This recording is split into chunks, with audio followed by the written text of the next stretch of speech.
observar. Dice, sea la función f expresada en forma paramétrica. Entonces aquí está nuestra función f, que está en forma paramétrica. ¿Cuándo sabemos que una función está expresada en forma paramétrica? Cuando las variables x y y están en función de un parámetro. En este caso el parámetro se llama teta. Y nos está diciendo aquí que teta toma valores entre 0 y pi medios. 0 cerrado, pi medios abierto. Esto es importante considerar. Esto es importante, que esté cerrado en 0 y abierto en pi medios. Muy bien. Entonces nos dice obtener la regla de correspondencia de la función inversa en forma cartesiana, así como su dominio y su recorrido. Además, trazar las gráficas de ambas, de f y de f inversa. Entonces, lo primero que tenemos que hacer es encontrar la ecuación cartesiana de la función. ¿Y cómo se logra eso? Ah, pues eliminando el parámetro. Entonces, cuando tenemos funciones trigonométricas, lo que debemos de hacer es usar identidades trigonométricas para eliminar el parámetro.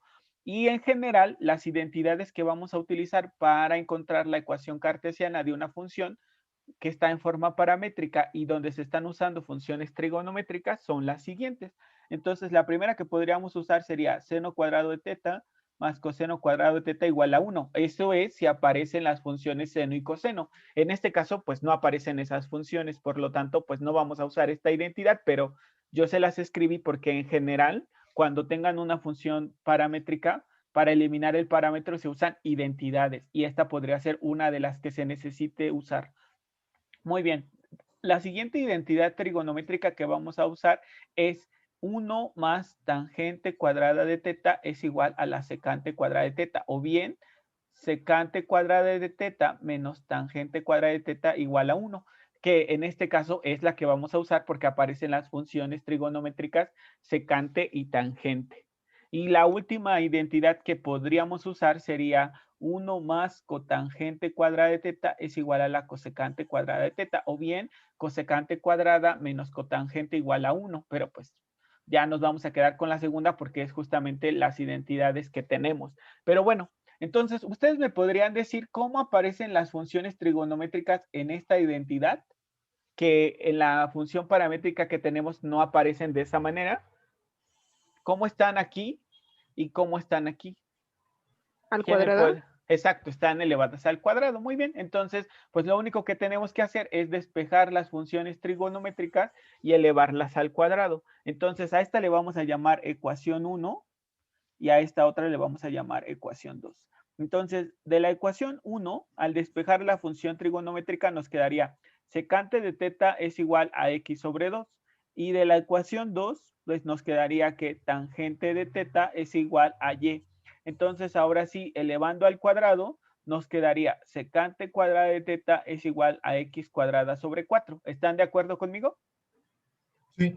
Muy bien, y de la segunda ecuación nos quedaría tangente cuadrada de teta es igual a y cuadrada. Y entonces, según la identidad trigonométrica que escribimos allá arriba, pues dice que a la secante cuadrada le tenemos que restar la tangente cuadrada. Entonces, yo voy a restar a esta ecuación, le voy a restar esta. Entonces, al restar los lados izquierdos de la igualdad, ¿qué tendría como resultado? ¿A qué es igual la secante cuadrada de teta menos la tangente cuadrada de teta? A 1. A 1, muy 1. bien. Exacto, a 1. Y del lado derecho, al restarle a x cuadrada menos 4y cuadrada, ¿qué nos quedaría? Ah, pues nos quedaría x cuadrada sobre 4 menos y cuadrada. Y ya está. Entonces ya tenemos la ecuación cartesiana de, que está describiendo a esta función. Sin embargo, ustedes con lo que revisaron en el tema 1, que fue cónicas, entonces, ¿qué podrían decir de esta ecuación? ¿Qué lugar geométrico está describiendo esta ecuación? Es una hipérbola. Es una hipérbola, muy bien, perfecto. ¿Qué más me pueden decir de esa hipérbola? ¿Con centro dónde? En el origen. En Y0. En el origen, En en 4 el Y0. origen. No, en el origen. Porque la ecuación ordinaria de una hipérbola tiene esta forma: x menos h al cuadrado sobre a cuadrada menos y menos k al cuadrado sobre b cuadrada igual a 1. Entonces el centro tiene coordenadas h, k. Lo que está junto a x con signo contrario, lo que está junto a y con signo contrario. Y observamos pues que aquí No hay nada junto a X ni nada junto a Y, por lo tanto, hay un 0. Perfecto. Por eso decimos que está centrada en el origen. Muy bien. Y entonces, ¿cuánto vale A y cuánto vale B? Si no se acuerdan de eso, no se preocupen. Lo que podemos hacer, fíjense, A y B son los semiejes que nos ayudan a graficar a la hipérbola. Pero bueno, si no se acuerdan de eso, lo que sí tienen que recordar siempre es que a los denominadores les tenemos que sacar raíz cuadrada. En este caso nos queda 2 y aquí hay un 1, aunque no se escribe, está un 1. Al sacarle raíz cuadrada nos queda 1. Estos números que obtuvimos, este 2 y este 1, nos van a decir cuánto nos tenemos que mover en dirección de X a partir del centro y cuándo nos tenemos que mover en dirección de Y a partir del centro. Entonces ya con eso ya podemos graficar a nuestra hipérbola. Entonces voy a dibujar a nuestro sistema coordenado, el eje X, y ahora voy a dibujar al eje Y. Entonces tenemos el eje X, el eje y entonces voy a ubicar primero al centro, que es mi punto de referencia, y entonces a partir del centro encontré que me tengo que mover 2 unidades en dirección de la variable X. Entonces me muevo 2 a la derecha y 2 a la izquierda, porque X es horizontal. Después me tengo que mover una unidad a partir del centro en dirección del eje Y. El eje Y es vertical, entonces me muevo una unidad hacia arriba y una unidad hacia abajo. Estos puntos que dibujé son los puntos de un rectángulo de referencia. ¿Para qué me sirve este rectángulo en la hipérbola? Pues porque en sus vértices van 2 líneas rectas que se conocen como, ¿se acuerdan? ¿Cómo se conocen estas líneas rectas? Que Asíntotas. contienen, exactamente, que contienen a los vértices de ese rectángulo, se llaman asíntotas. Muy bien. Perfecto, entonces ya con eso pude dibujar a mis asíntotas. Y es importante pues dibujarlas pues para ver qué tanto abre mi hipérbola. Muy bien, sus ramas, qué tanto van a estar abiertas las ramas de la hipérbola. Perfecto, ya está. Entonces ya tengo el centro, ya tengo a las asíntotas de la hipérbola y ya nada más me pregunto hacia qué dirección va a abrir. Hacia arriba y hacia abajo, hacia la derecha y hacia la izquierda. ¿Cuál de esas direcciones sería? ¿Hacia arriba y hacia abajo o hacia la derecha y a la izquierda? ¿Y por qué razón? Hacia la Hacia derecha, a la- la izquierda. Hacia la derecha y hacia la izquierda. Muy bien, perfecto. Esa es la dirección en la que abren las ramas de la hipérbola. Perfecto, ya está. ¿Y por qué fue así? ¿Les puedes decir a tus compañeros por qué recordaste que Ah, tenía que abrir? sí, ¿O qué es porque lo qué indica esa dirección hacia la que abren las ramas de la hipérbola? ¿Qué variable o según qué yo expresión, signo? Ajá. Ajá. son los semiejes. Sí, por decir, en la parte del 2 donde, bueno, la A, Ajá. como es el mayor con respecto Ajá. al eje de las X, Ajá.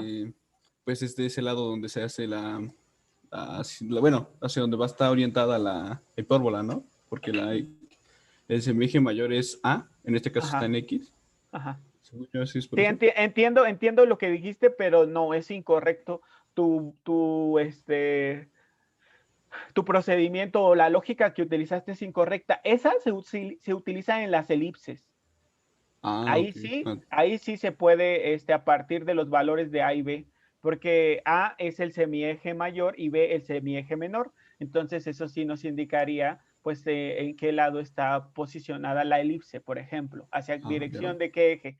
Pero en el caso de las hipérbolas, no, porque hay hipérbolas que se conocen como hipérbolas equiláteras. Por ejemplo, esta que tengo aquí. Observas que tanto este número como este son iguales.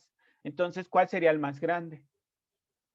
Si son iguales los dos, ¿cuál sería el más grande? No se puede saber, ¿estás de acuerdo? Pero eso es con respecto al signo, ¿no? El signo Exacto, que muy tiene, bien, sí, sí, muy sí. bien, muy Ah, bien, ok, muy vale, bien. vale, vale. Perfecto, perfecto. Por eso pregunté, porque es importante que si algo no quedó tan claro, pues para eso es la sesión del día de hoy, para repasar alguna cosa que no haya quedado tan clara. Pero bueno, entonces cuando queremos saber hacia qué dirección abren las ramas de la hipérbola, nos fijamos en el signo. La variable positiva es la que nos va a indicar hacia qué dirección abre la hipérbola. Entonces, en este caso, como X es positiva, abre en dirección de X. Pero si nuestra ecuación hubiese sido esta, fíjense, Y cuadrada menos 1 menos X cuadrada sobre 4 igual a 1, entonces nuestra hipérbola abriría en dirección de Y porque Y es la variable positiva. Y no importa que este número sea más pequeño que este, eso no es relevante en la hipérbola. Bueno, para indicar hacia dónde abre no es relevante. Para dibujar las asíntotas, obviamente sí lo va a hacer, pero para saber dónde abre, no. ¿Sí me expliqué, muchachos? ¿Fui claro? ¿Cómo ven? Perfecto. Bueno, entonces ya dibujamos a nuestro lugar geométrico, encontramos su ecuación cartesiana. Sin embargo, pues nosotros vimos en el tema 1 de funciones que este tipo de curvas no son funciones porque hay más de un valor de y que está asociado al mismo valor de x. Entonces, así como está, no puede ser función por esa razón, porque un valor de x está asociado, tiene asociado dos valores de y. En otras palabras, porque rectas verticales cortan a la gráfica en más de un punto. Entonces, por esa razón, no es una función. Sin embargo, si a alguien le dicen ustedes, no, el ejercicio está mal porque me piden encontrar f y f inversa, y pues yo ya sé que las hipérbolas no son funciones. Entonces les van a decir, es que no leíste bien porque para esta función nos están dando su intervalo paramétrico. ¿Eso qué quiere decir? Pues que nosotros encontramos la ecuación cartesiana de la cónica, pues para que fuera más sencillo para nosotros graficarla, apoyándonos de lo que revisamos en el tema 1. Sin embargo, esta ecuación sí describe a todo este lugar geométrico, pero este intervalo paramétrico no. Este intervalo paramétrico solamente está describiendo una parte de esta hipérbola.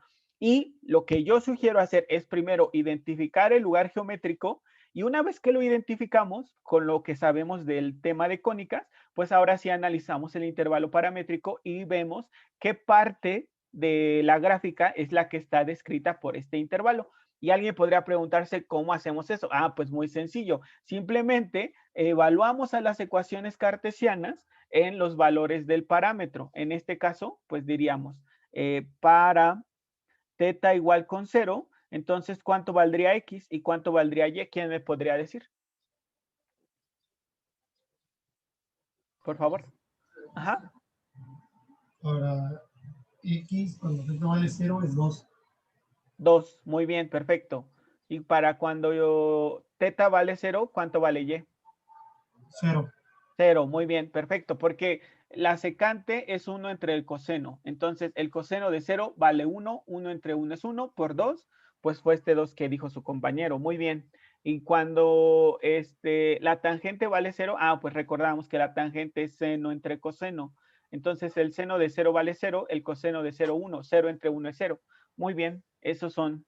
Entonces, con esos valores que encontramos de x y y, pues se forma un par ordenado. El par ordenado 2,0. Y entonces 2,0 es este vértice. Entonces ya encontramos una parte de la hipérbola. Entonces eso significa que yo ya puedo borrar todo esto. Ya puedo borrar todo esto. Lo dibujé nada más como referencia para que fuera para mí fácil identificar al lugar geométrico, que era una hipérbola. Pero bueno, por el intervalo paramétrico que me dieron, pues tengo que borrarlo porque pues no forma parte del lugar geométrico que yo estoy analizando. Muy bien, pero todavía no es función, o sea que no puede ser función si es esta rama y esta rama al mismo tiempo. Entonces tengo que decidir si es la rama por encima del vértice o la rama por debajo. ¿Qué harían ustedes para saber eso, muchachos? Pues también despejar el valor de θ, cuando θ vale entre 2. Esperen un momento, ¿eh? Si yo les preguntara o cambiara la pregunta y les diría, ¿qué variable describe una posición por encima del vértice y una por debajo del vértice? ¿Qué me dirían? ¿Qué variable es la que describe por encima o por debajo del vértice? ¿Qué variable es la que describe una posición por encima o por debajo del vértice? Solo tenemos dos, X y Y. ¿Cuál de esas dos describe movimientos hacia arriba o hacia abajo? Y. Y, muy bien, perfecto, Y. Entonces, si yo a esta expresión le sustituyo un valor dentro de este intervalo y me queda, por ejemplo, una Y positiva, entonces voy a dejar la rama por encima del vértice. Si me queda una Y negativa, tendré que dejar la rama por debajo del vértice. Y alguien podría preguntarse, ¿y por qué no usamos el pi medios? Pues porque observen que en pi medios es abierto, o sea que en ese valor la función no existe o no está definida. Por eso es que no consideran el intervalo cerrado. Pero podemos usar cualquier valor dentro de este intervalo y evaluarlo en y nada más. No lo evalúo en x porque no tiene sentido. Porque ambos tienen los mismos valores de x. Tanto la rama de arriba como la rama de abajo del vértice tienen los mismos valores de x. Por lo tanto, sería trabajar innecesariamente porque no me permiten tomar una decisión los valores de x. Los que me permiten tomar una decisión son los valores de y. Les repito, si me da una y positiva, dejaré la rama por encima. Si me da una y negativa, tendré que dejar la rama por debajo. Entonces, ¿qué valor de teta dentro de ese intervalo podrían utilizar? ¿Cuál se les ocurriría? Ajá. Pi cuartos. Muy bien, perfecto.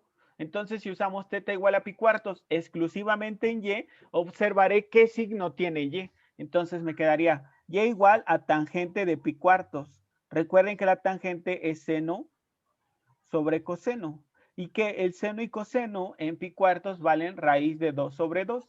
Entonces, ¿cuánto vale la tangente de pi cuartos? Pues vale 1. O sea que me está dando un valor de y positivo y por tanto la rama que tengo que dejar es la rama por encima del vértice. Y entonces ahora sí ya encontré el lugar geométrico que está descrito por estas ecuaciones paramétricas. Es la rama de una hipérbola.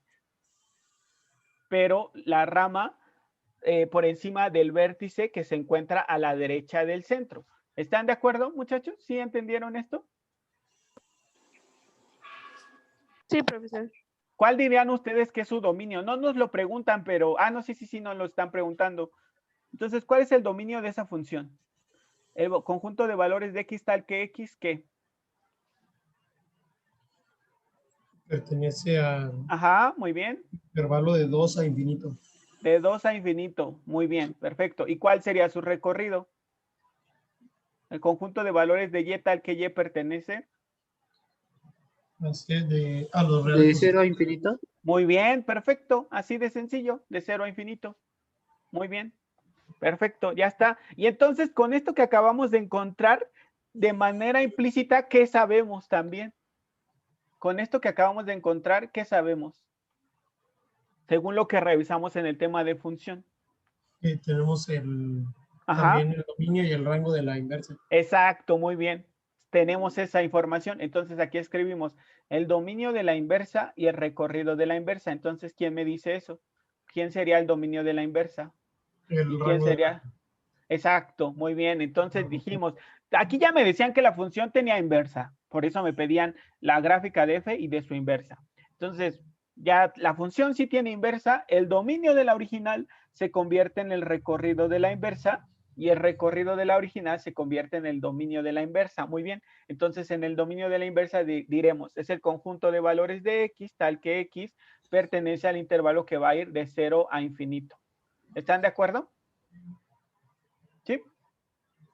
Sí. Y su recorrido de la inversa, ¿quién sería? Y que pertenece al intervalo que va de... De 2 a infinito. Exacto, así de sencillo, de 2 a infinito. Muy bien, entonces, ¿qué nos hace falta? De todo lo que nos pidieron, ¿qué nos hace falta? Ya tenemos el dominio recorrido de la inversa, tenemos la gráfica de la función f. ¿Qué más nos falta? Determinar. La gráfica de la inversa. La gráfica de la inversa y qué más también nos hace falta una cosa.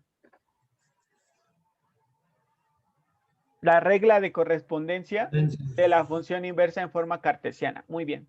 Antes de eso, bueno, ya vamos a encontrarla directamente. ¿Cómo se encuentra la regla de correspondencia de la función inversa? ¿Quién me podría decir? ¿De qué tiene que partir? de la ecuación de la hipérbola. Exactamente, de la ecuación de la hipérbola tenemos que partir para encontrar la gráfica de la inversa. Muy bien, ¿y cómo se encuentra? Ya sabemos de dónde partir. Muy bien, eso es importante. Perfecto, lo tienen muy bien, lo tienen claro. Ya sabemos de dónde partir. Pero ahora que ya sé de dónde partir, entonces les pregunto, ¿cómo encuentro la regla de correspondencia de la inversa? Si no se acuerdan, yo se los recuerdo, pero primero inténtenlo ustedes, por favor. Despejando Y. Despejando Y, sí, pero antes de eso, ¿qué hay que hacer? Se invierte el Estoy de valor, se acuerdo. invierten las variables. Exacto, hay que invertir las variables, hay que sustituir a X por Y y a Y por X. Así se encuentra siempre, en cualquier caso, la regla de correspondencia de la función inversa. Cambiamos X por Y y Y por X. Eso es lo primero, cambiar X por Y y Y por X y después despejar a Y, tal cual lo dijo su compañera. Muy bien. Entonces, ¿cómo nos quedaría? Ah, pues nos quedaría Y cuadrada sobre 4 menos X cuadrada es igual a 1. ¿Están de acuerdo? ¿Qué fue lo que hice aquí? Simplemente cambiar esta X por esta y esta Y por esta X. ¿Están de acuerdo conmigo, muchachos? ¿No se han perdido? Está todo bien. Perfecto. Entonces ya cambiamos X por Y y por X y ahora sustituimos a la nueva Y. Perdón, despejamos a la nueva Y. Entonces nos quedaría Y cuadrada sobre 4 es igual a 1 más X cuadrada. Y entonces nos quedaría Y cuadrada es igual a 4 por 1 más X cuadrada.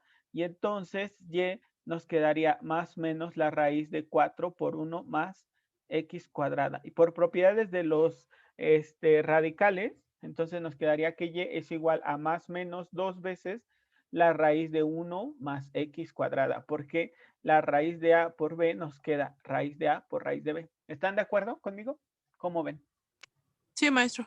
Muy bien, y entonces aquí viene una pregunta importantísima y es, cuando yo despejé a Y, me quedaron dos signos, uno positivo y otro negativo. Entonces, ¿cuál de esos signos voy a dejar y por qué razón? Entonces, ¿quién me podría decir cuál de los dos signos voy a dejar? ¿Cuál sería la regla de correspondencia de mi inversa? ¿La que tiene raíz positiva o la que tiene raíz negativa? ¿Y por qué razón? Entonces, ¿quién me podría decir? Muchachos. Entonces ya, con el dominio y el rango ya se ve que, Ajá, muy bien, sí. que para cada valor de X positivo Ajá, se toma un valor de Y positivo. Entonces ajá. sería el signo de más. Exacto, muy bien. Perfecto, muy bien, muy bien.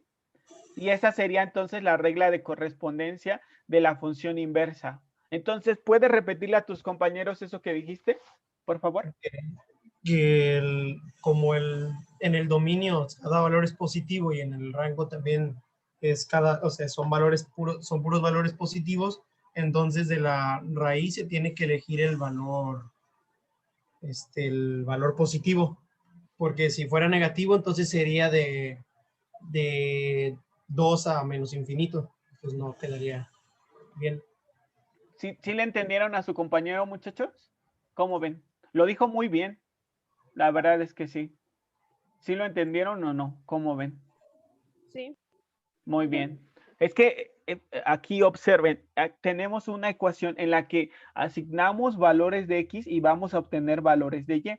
Según lo que nosotros escribimos antes, estamos diciendo que X va a tomar exclusivamente valores positivos y que al tomarlos, Y va a tomar valores también positivos. Por lo tanto, el resultado de la raíz tiene que ser positivo y por eso dejamos el signo positivo.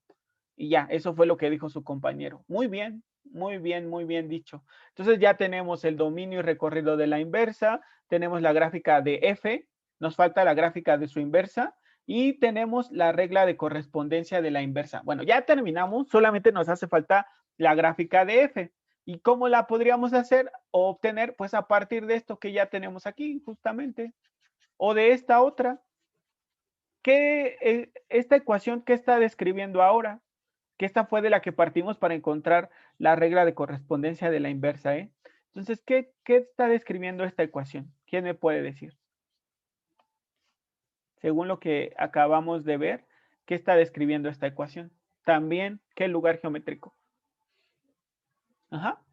¿Quién me dice? ¿También es qué? Es otra hipérbola. Es una hipérbola también, exacto. Con centro en el origen, otra vez. Pero ahora me voy a mover 2 unidades en dirección de Y, 2 hacia arriba, 2 hacia abajo y una en dirección de X, porque es la raíz de 1, pues es 1. Entonces aquí está. Entonces ya estoy dibujando mi rectángulo de referencia. ¿Listo? Y entonces dibujo de nueva cuenta mis asíntotas.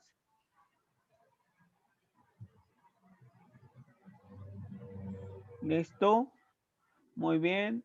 Permítanme, ya casi termino. Ahora sí, ya están mis asíntotas. Y entonces, ¿en dirección de qué eje va a abrir esa parábola ahora? Va a abrir igual en positivo en X y positivo en Y. Hacia arriba no. y hacia abajo, no, a la derecha y a la izquierda. Ajá. La hipérbola va a abrir hacia arriba y hacia abajo. Perdón. Hacia Exacto, arriba. porque el Y es positiva, no lo olviden. Muy bien, entonces aquí está. Fíjense, esta es nuestra hipérbola. Pero de nueva cuenta, pues yo recuerdo que si fuera toda, no sería función. Y no hay problema, porque de hecho, aquí me están diciendo que solamente es una rama de la hipérbola y es la rama que cumpla con esta ecuación y además estas características. Entonces, fíjense, yo la dejo aquí. Voy a dejarla toda, ¿eh? Y para que ustedes me vayan diciendo qué borrar y por qué razón. Entonces, ya está toda mi hipérbola. Entonces, si yo les preguntara, ¿cuál es el dominio de esta rama? ¿Cuál dirían ustedes? Y su recorrido, dominio y recorrido, ¿cuál sería? De esta primera que estoy señalando. Solo su dominio si quieren. Dominio sería de menos infinito a 0. De menos infinito a 0 y aquí no está menos infinito a 0. Entonces ya puedo borrar eso. ¿Están de acuerdo conmigo, muchachos? Sí. Muy bien. ¿Cuál es el dominio de esta otra que está aquí? De 0 a infinito. De 0 a infinito. Que es el mismo que yo tengo, pero ahora reviso el recorrido. ¿Cuál es el recorrido? De esta primero. de menos 2 a menos infinito. De menos infinito a menos 2. Exacto. sí. Entonces no es tampoco. La borro. Ya está. Y entonces ya saben ustedes cuál tienen que elegir, ¿no? Entre esta o esta. Ya saben cuál es. ¿La de la derecha o la de la izquierda? ¿Qué me dirían? ¿De acuerdo? Derecha. Exacto, de acuerdo a lo que ya tenemos aquí. Es la de la derecha. Muy bien. Y ya terminamos. Entonces ya tenemos todo lo que nos pidieron. Ya tenemos a la gráfica de F. Tenemos a la gráfica de F inversa. Tenemos al dominio y recorrido de ambas. Y tenemos a la regla de correspondencia de F inversa. Ya está.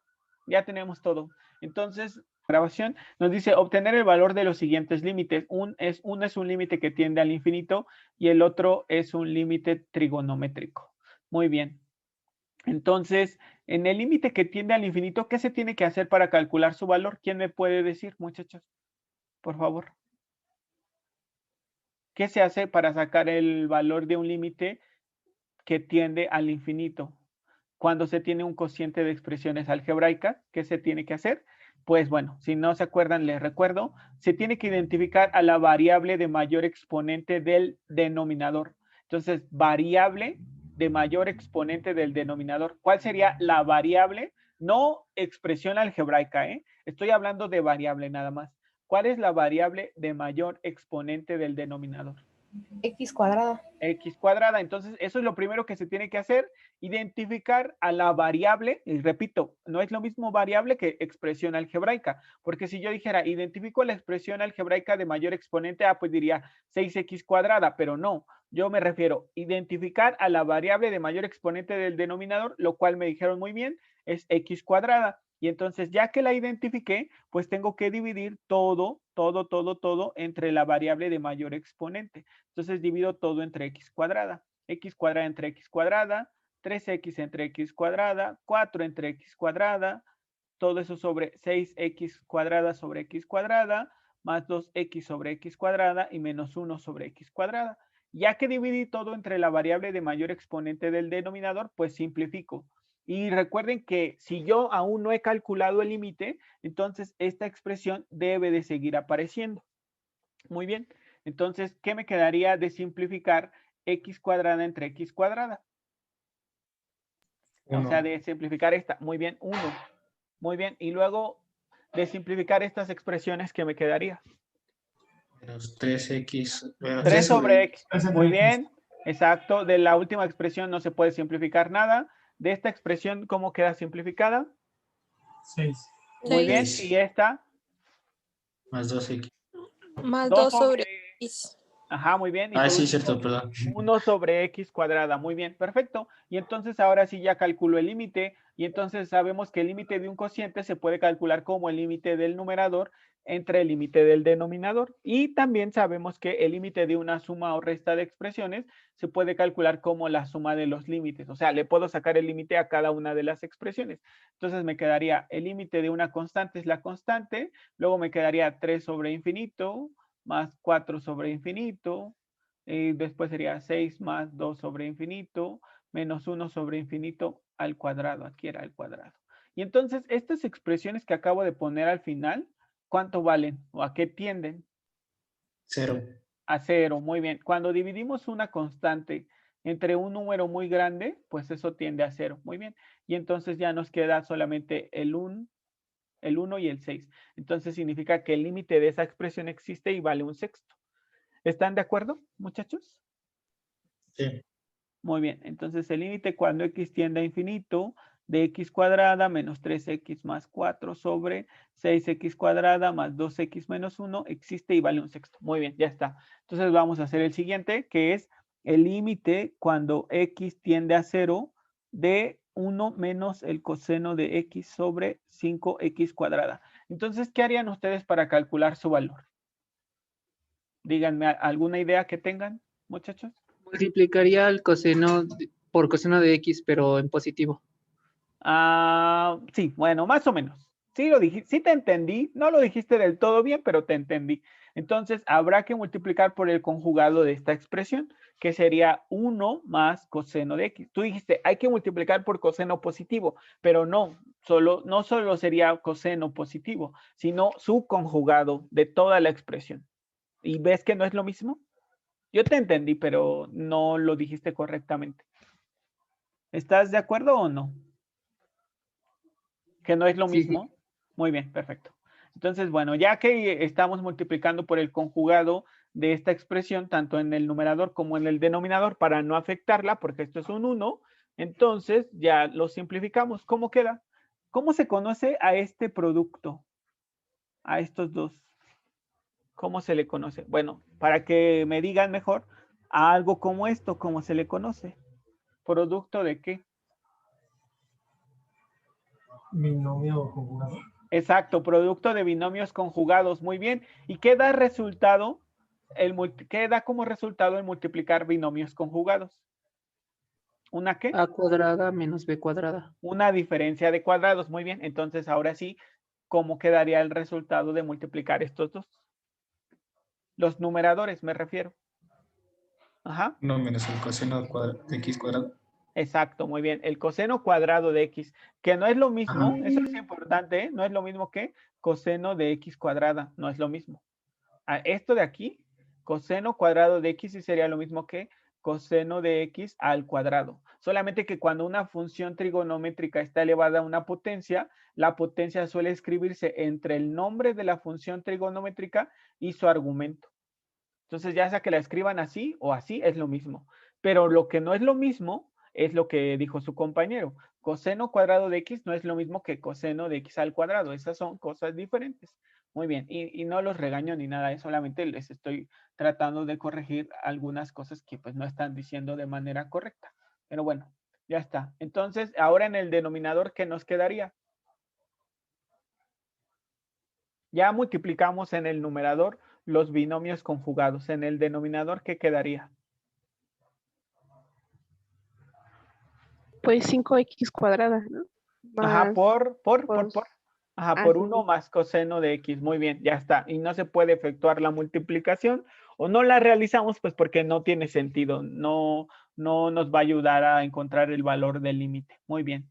Entonces, ahora, ¿qué hacemos con esta nueva expresión? ¿Qué harían ustedes, muchachos? A partir de este punto, ¿qué se les ocurriría hacer?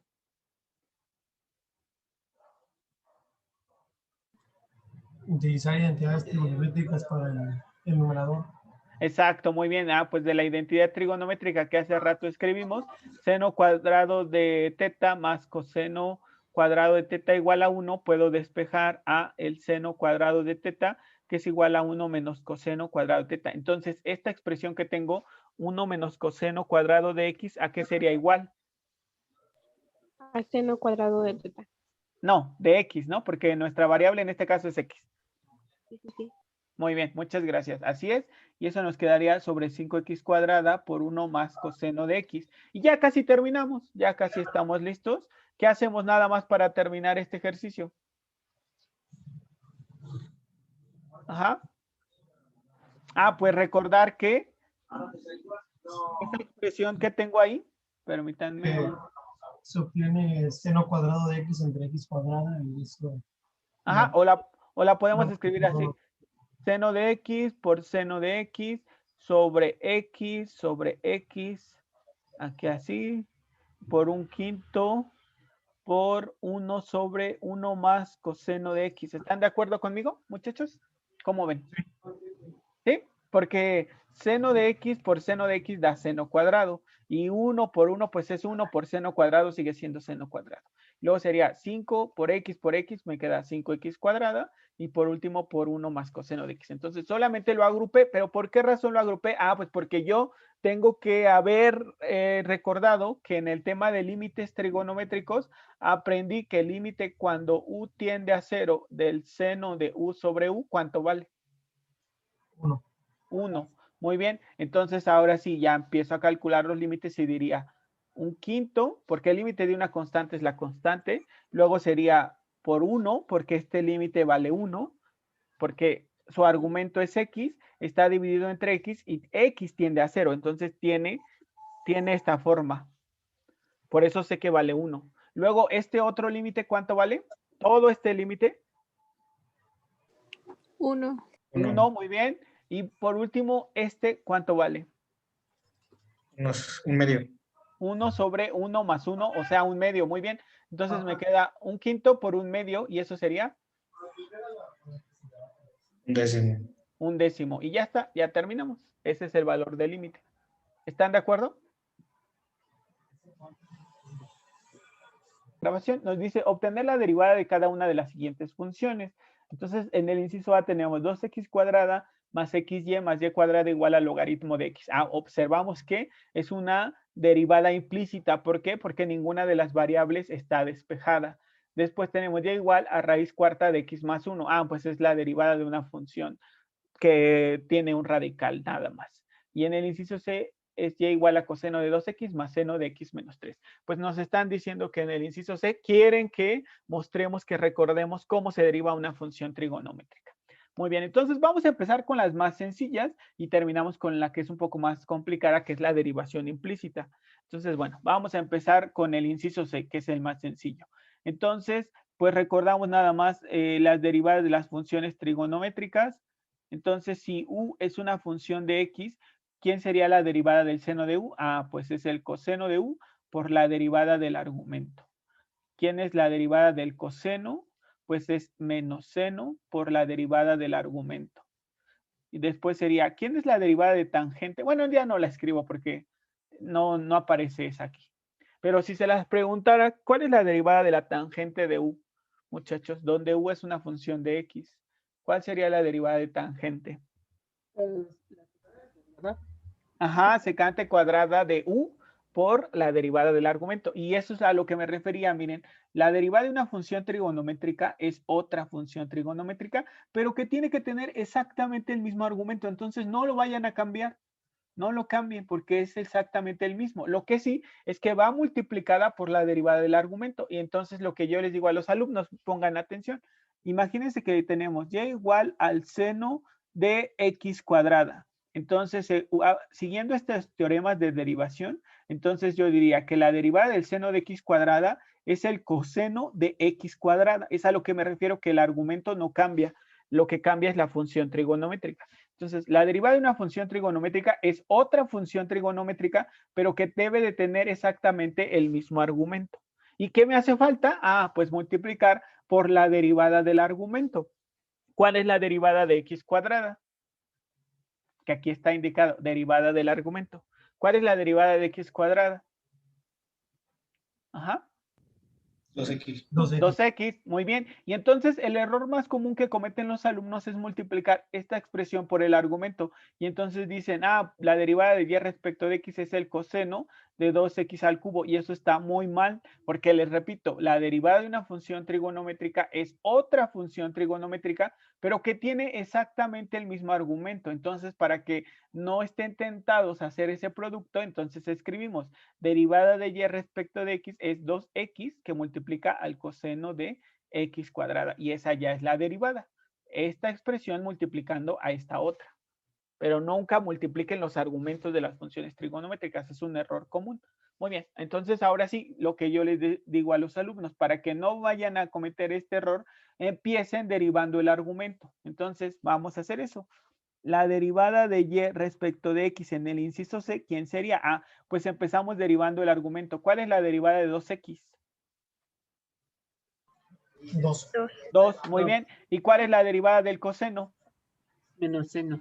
Menos seno, con el mismo argumento. Entonces nada más le dejo el signo menos al inicio. ¿Por qué? Porque se están multiplicando estas dos expresiones. Entonces estaría multiplicando 2 por el menos seno de 2x. Entonces más por menos, pues nos da este menos que está aquí. ¿Están de acuerdo conmigo, muchachos? ¿Cómo ven? ¿Sí? ¿Sí o no? Sí. Sí, profesor. Muy bien, perfecto. Y ahora seguimos. ¿Cuál es la derivada de x más menos 3?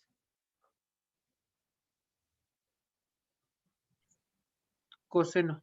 No, solo del argumento. ¿Cuál es la derivada de x menos 3? 1. 1, muy bien. Y ahora sí, la derivada del seno es coseno. Y ya. Entonces, ese sería nuestro resultado. Y si alguien no pone el 1, pues no está mal. O sea, yo solo lo puse ahí para marcar que es la derivada del argumento. ¿Están de acuerdo conmigo? ¿Cómo ven? ¿Sí o no? Sí. Muy bien, perfecto. Entonces Sí. seguimos con el inciso B. Entonces, también es recomendable que antes de derivar, si pueden reescribir su expresión de una manera que les resulte más simple calcular la derivada, pues que lo hagan. Entonces, siguiendo las propiedades de las leyes de los exponentes, entonces esta expresión que tenemos aquí se podría reescribir, si están de acuerdo conmigo, como x más 1 a la 1/4. ¿Sí o no? Sí. Muy bien, perfecto. Entonces ya nada más tengo que recordar este teorema.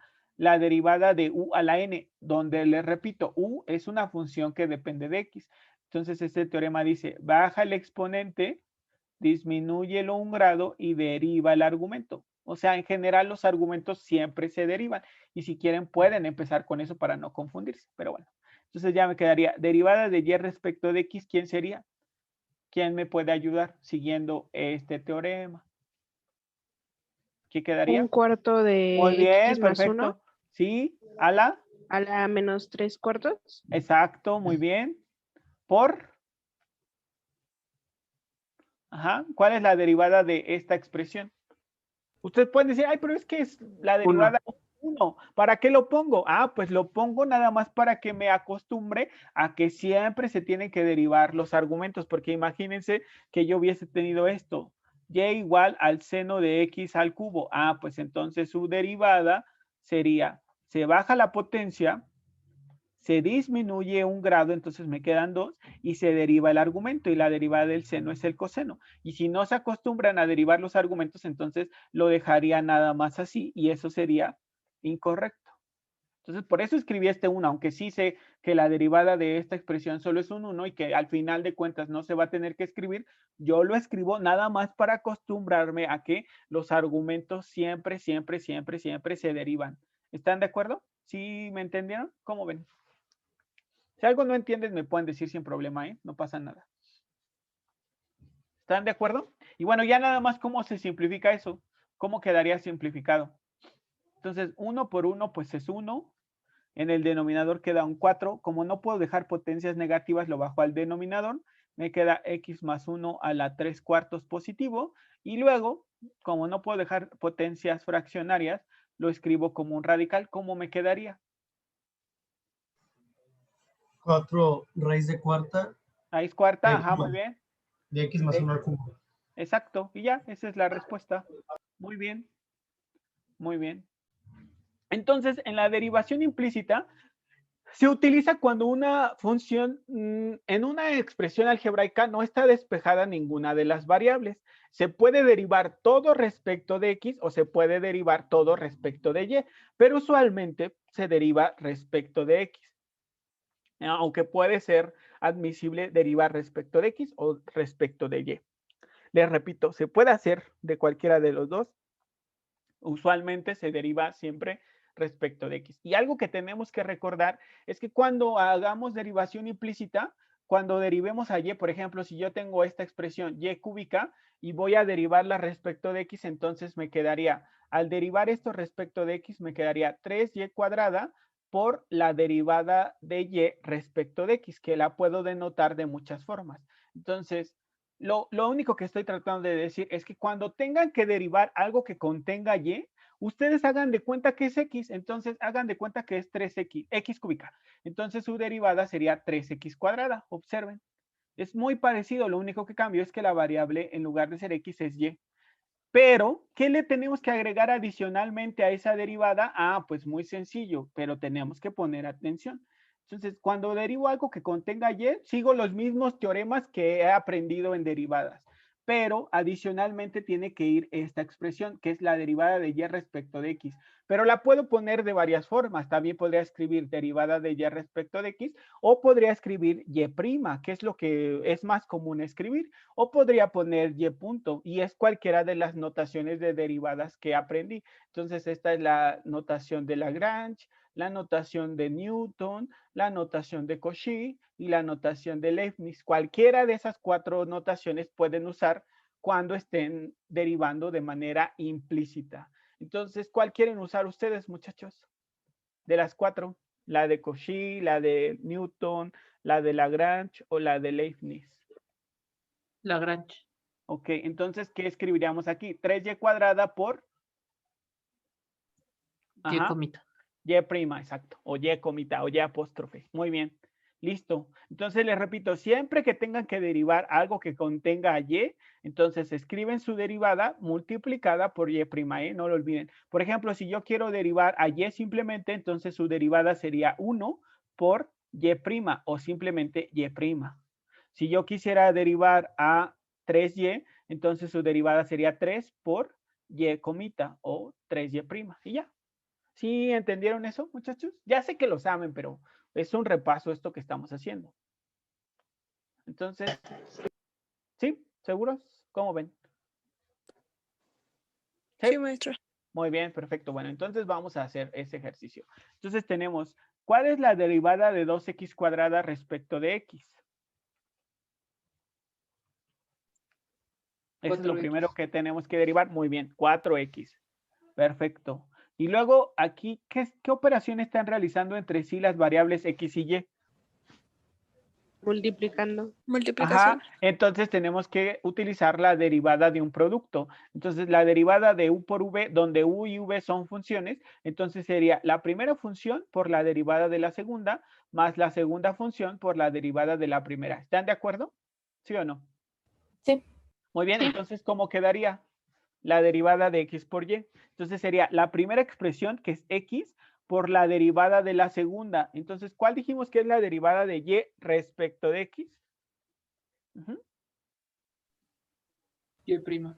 Y prima nada más, muy bien. Entonces ya tengo la primera expresión por la derivada de la segunda, más ahora la segunda expresión, que es y, por la derivada de la primera. ¿Cuánto es la derivada de x? X prima. 1. No, 1, porque estamos derivando todo respecto de x. Entonces, la derivada respecto de x vale 1. Pero no te preocupes, o sea, justamente para eso son estas clases, para que si alguien tiene algún error, pues lo corrijamos ahora mismo. Entonces, bueno, entonces recuerda que la derivada de x fue 1 porque estamos derivando todo respecto de x. Entonces, tú nada más recuerda aquí, parte de lo que sabes. Entonces, la derivada de 2x cuadrada fue 4x. Entonces, si ahora vas a derivar solo a x, su derivada valdrá 1. Muy bien. Entonces, continuamos. ¿Y qué tenemos que derivar ahora? Ya derivamos esto, ya derivamos Y esto. cuadrado. Y cuadrada, ¿cuál sería su derivada? 2y. 2y por, muy Y bien, prima. Y exacto. prima. Les decía, cuando hay que derivar algo que contiene a y, se usan exactamente los mismos teoremas. Pero, adicionalmente, tenemos que multiplicar a esa derivada por y', siempre, siempre, siempre, siempre. Muy bien. Entonces ya tenemos que la derivada de y cuadrada fue 2y por y'. Y ahora la derivada del logaritmo natural de x, ¿quién es? 1 sobre X. 1 sobre x, perfecto. Entonces ya derivamos todo respecto de x. Ahora lo que sigue es dejar del lado izquierdo todo lo que contenga a y' y del lado derecho, pues lo que no contenga a y'. Y por último, despejar a y'. Entonces empezamos con, del lado izquierdo dejaríamos x por y' más 2y, y', y del lado derecho nos quedaría 1 sobre x menos 4x menos y. ¿Están de acuerdo, muchachos? ¿Cómo ven? Sí. Muy bien, y entonces ya que tenemos de un lado lo que tiene y' y del otro lado lo que no tiene y', factorizo a y', me queda y' por x más 2y, y del lado derecho me quedaría 1 sobre x menos 4x menos y ya por último, al despejar a y', esto que está multiplicando a y' pasa del lado derecho como el inverso, bueno, el recíproco, o sea, pasa dividiendo. Entonces nos quedaría 1 sobre x menos 4x menos y sobre x más 2y, y esta ya es la derivada que estábamos buscando. ¿Están de acuerdo? Entonces dice, sea la función definida por f de x igual a x sobre x cuadrada menos 9, entonces nos dice obtener los valores críticos y las coordenadas del punto de inflexión de la función. Además, determina si la función es creciente o decreciente en el intervalo de 0 a 3. Muy bien. Entonces, bueno, en este tipo de ejercicios donde nos piden obtener valores críticos y coordenadas de punto de inflexión, pues es del tema 5 que se llama variación de funciones. En ese tema 5 vimos cuáles son las condiciones que deben de cumplirse para que una función tenga un máximo, bueno, que tenga un punto crítico, un punto donde que pase. Y después, ¿qué es un punto de inflexión? Y luego, ¿cómo saber cuando en un intervalo la función es creciente o decreciente, etcétera, etcétera? Entonces, vamos a ir por partes. Lo primero es, ¿cuándo una función tiene un punto crítico o un valor crítico? ¿En qué casos? ¿Cuándo se presentan los valores críticos de una función? ¿Quién me podría decir? Según lo que recuerden. No pasa nada si se equivocan, ¿eh? Ustedes inténtenlo. Ajá. Cuando la primera derivada vale 0. Exacto, eso es una, pero no necesariamente tiene que valer 0. También, ¿qué podría pasar? Que la primera derivada, valga 0 o la segunda derivada valga 0. No. Es todo con la primera derivada. Los valores críticos se presentan cuando la primera derivada vale 0 o se indetermina. Cuando esta no existe. Cuando la primera derivada vale 0 o cuando está indeterminada. En esos casos se presentan los valores críticos de una función. Entonces no lo olviden, los valores críticos se presentan cuando la primera derivada vale 0 o no existe. Muy bien, y ahora sí, la segunda derivada se utiliza para darle una conclusión a esos valores críticos. Si la segunda derivada evaluada en los valores críticos es positiva, hay un mínimo. Si es negativa, hay un máximo. Pero si la segunda derivada vale 0, entonces se encuentran otros elementos que son las abscisas de los puntos de inflexión. Entonces, aquí vamos a ponerle aquí valores críticos, primera derivada, y puntos de inflexión, segunda derivada. Entonces, ¿me podría decir alguno de ustedes repetir lo que les dije? ¿Cuándo se encuentran los valores críticos a partir de la primera derivada? ¿Qué tiene que pasarle a esa primera derivada? Que sea 0 o que Se indetermine. Exacto, muy bien. Y para que encontremos las abscisas, porque vamos a encontrar los valores de x, de los puntos de inflexión, ¿qué tiene que pasar con la segunda derivada? Tiene que valer 0. Tiene que valer 0, muy bien. Porque si la segunda derivada valuada en un valor crítico es positiva, ¿qué se presenta en ese valor crítico? Un mínimo. Ajá, muy bien. Y tenemos que dar su valor, será f de x0, ¿no? Un mínimo de valor f de x0, o sea, la función evaluada en ese valor de x. Y luego, si la segunda derivada evaluada en ese valor de x es negativa, entonces en ese valor de x hay, ¿qué? Si la segunda derivada es negativa, en ese valor de x hay un ¿qué? Un máximo. Ajá, ¿de qué valor? Pues, ajá, De f lo- de x1. F de X1. Exacto, muy bien, ya está.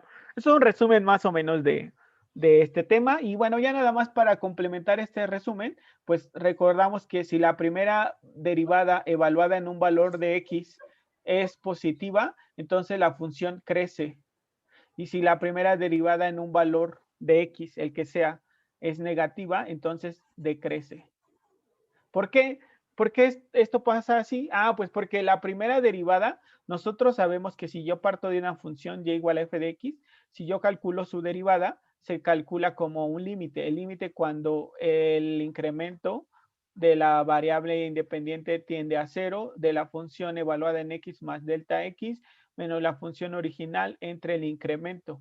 Entonces, esto es la derivada. Así se calcula la derivada por definición, pero la derivada se interpreta como la pendiente de una recta tangente. Entonces, con esto estoy diciendo que si la pendiente es positiva, entonces la recta apunta hacia arriba, la función crece. Si la pendiente de la recta tangente es negativa, entonces la recta tangente apunta hacia abajo y la función decrece. Entonces, la primera derivada me sirve para saber si una función está creciendo o está decreciendo. La segunda derivada me sirve para saber si hay un máximo o un mínimo o si hay un punto de inflexión. Entonces, esto es lo que se vio en el tema 5 en general. Además, el teorema del valor medio del cálculo diferencial, el teorema de, ¿qué otros teoremas se revisaron ahí? A ver, déjenme recordar. Bueno, ustedes díganme mejor. ¿Qué teoremas revisaron ahí? El teorema del valor medio del cálculo diferencial. ¿Qué otros teoremas? El teorema de, ¿cómo se llama? Ya se me fue el nombre. Entonces, nos dice, sea la función definida por f de x igual a x sobre x cuadrada menos 9, obtener los valores críticos y las coordenadas del punto de inflexión, determinar si la función es creciente en este intervalo. Muy bien, entonces lo primero que tenemos que hacer es calcular la primera derivada, y este es un cociente. Entonces, ¿cómo se deriva un cociente? Ah, pues sería la expresión del denominador por la derivada del numerador, menos la expresión del numerador por la derivada del denominador entre el denominador al cuadrado. Yo les digo a los alumnos, para más simple, la de abajo por la derivada de la de arriba, menos la de arriba por la derivada de la de abajo entre la de abajo al cuadrado. Muy bien, entonces siguiendo este teorema, ¿quién me puede ayudar, por favor, a calcular la derivada de esa expresión? Adelante, ¿los escucho? Sería Ajá. X X cuadrada cuadrado Menos 9 por, ajá.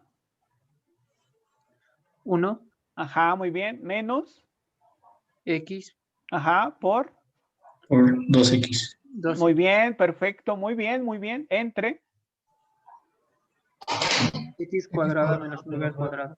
Exacto, muy bien. Entonces ya solo simplificamos y nos quedaría x cuadrada menos 9 menos 2x cuadrada. ¿Están de acuerdo conmigo? En el numerador. Sí. ¿Nos quedaría eso? ¿Sí?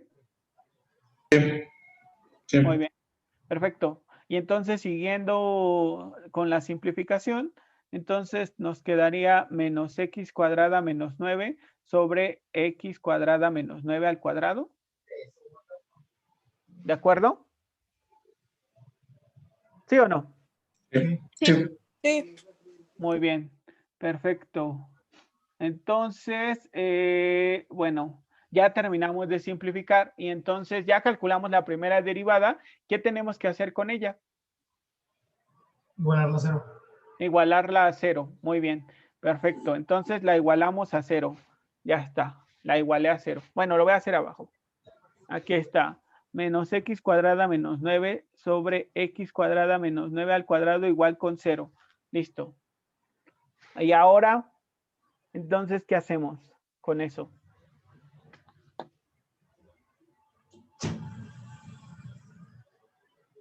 Ajá. Ya está. Entonces, al igualarla a 0, ¿por qué lo estamos igualando a 0? ¿Cuál es la razón? Lo acabamos de decir, pero repítanmelo, por favor. Para sacar los puntos críticos. Los valores Bueno, críticos. Ajá, porque los valores críticos se encuentran cuando la primera derivada vale 0. o... Se indetermina. Exacto, muy bien. Entonces yo les pregunto, ¿habrá algún valor que tome la función que haga que esto valga 0? ¿Esto? Porque fíjense, esta expresión que está en el denominador pasa multiplicando al 0. Entonces me quedaría menos x cuadrada menos 9 igual con 0. Entonces, ¿qué valores de x hacen que esto valga 0? 3 y menos 3. Eso. 3 y menos 3, a ver, Ajá. sería menos 3 al cuadrado menos 9 igual a 0. Entonces sería menos 9 igual a 0, menos 18 igual a 0. Son complejos. Menos 3. Exacto, son complejos. Ajá. Entonces no hay valores dentro de los reales que hagan que el numerador valga 0. No hay valores. Los valores están dentro de los números complejos. Y bueno, este curso que estamos tomando se llama cálculo y geometría analítica, pero en el curso o en la parte de cálculo estamos trabajando exclusivamente con funciones reales de variable real. Entonces, como los valores de x que hacen que esto valga 0 son complejos, pues decimos que no hay valores de x en los reales que hagan que el numerador valga 0. Pero, pues dijimos que los valores críticos no solo se presentan cuando la derivada vale 0, también se presentan cuando la derivada se indetermina. Entonces, yo les preguntaría, ¿en qué valores de x la derivada se indeterminaría? O, cambiando la pregunta, ¿cómo sabrían o cómo determinarían los valores donde la derivada se indetermine? Ajá. Donde el denominador sea 0. Exacto, muy bien. Cambiando la pregunta, también podría ser, ¿cuándo una función se indetermina? Ya me respondieron, cuando su denominador vale 0. Entonces voy a igualar al denominador, lo voy a igualar con 0, y entonces sacando raíz a ambos lados me quedaría x cuadrada menos 9 igual a 0, y entonces ahora sí me quedaría x cuadrada igual a 9, y entonces sí obtendría que x es más menos 3. ¿Están de acuerdo conmigo? ¿Sí o no? Sí. Pero Sí. vean lo que les acababa de decir hace rato y les digo, es muy importante. Entonces, les repito, los valores críticos de una función se presentan cuando la derivada vale 0, en este caso, cuando el numerador valga 0, aquí observamos que no hay ningún valor de x dentro de los reales que haga que el numerador vale 0. Entonces, no hay valores críticos a partir del numerador, pero también los valores críticos se obtienen cuando la función se indetermina. Bueno, la derivada se indetermina. Entonces, esta derivada se indetermina cuando su denominador vale 0. Por eso lo igualamos con 0, para saber en qué valores de x se indetermina. Y son más 3 y menos 3. Muy bien. Entonces ya encontramos los valores críticos, 3 y menos 3. Ahora nos piden encontrar las coordenadas del punto de inflexión. Entonces, ¿cómo encuentro las abscisas del punto de inflexión? Ya luego me voy con su ordenada para encontrar sus coordenadas. Entonces, ¿cómo encuentro las abscisas del punto de inflexión? Con la segunda derivada. Exacto, para las abscisas del punto de inflexión. Entonces calculamos la segunda derivada. Entonces, ¿cómo nos quedaría? ¿Cuál es la derivada de esta expresión? Ayúdenme. Otra vez es un cociente. Ya tenemos aquí el teorema. Adelante, los escucho. Sería x cuadrada menos, o sea, todo está dividido entre x cuadrada menos 9 a la cuarta. Ajá, sí.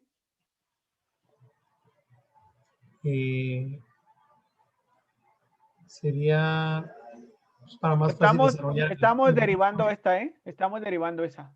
No lo olviden. Ajá. Sí, hay que, pues, para más fácil desarrollar el binomio. No. Vamos a hacerlo así ¿Así se igual. puede? Ajá, ¿Así no pasa nada. Ajá. No, bueno, entonces sería x cuadrada menos 9 al cuadrado Ajá. por menos 2x. Perfecto, muy bien. Menos. Sería la de abajo por la derivada de la de arriba, muy bien. Menos.